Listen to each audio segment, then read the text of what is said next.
Hi everyone, today I'll show you how to zoom on a specific part of your video in DaVinci Resolve. Let's get started. First, start by selecting your video clip, then open the inspector panel. Click the keyframe button next to zoom and position at the start of your video.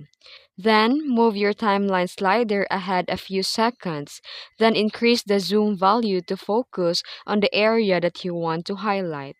Next, expand the Smart Reframe, click the drop down and select the reference point.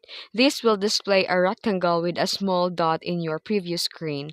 But this Smart Reframe is only available in DaVinci Resolve Studio. But in this tutorial, I don't have a Studio type version, so let's listen and follow these steps. Next, resize the rectangle to match the zoom in area, then click and drag it over the object that you want to focus on. And once everything is set, click the reframe, and DaVinci Resolve will automatically analyze your clip and apply the zoom in effect. And that's it. You've successfully zoomed in on a specific part of your video in DaVinci Resolve.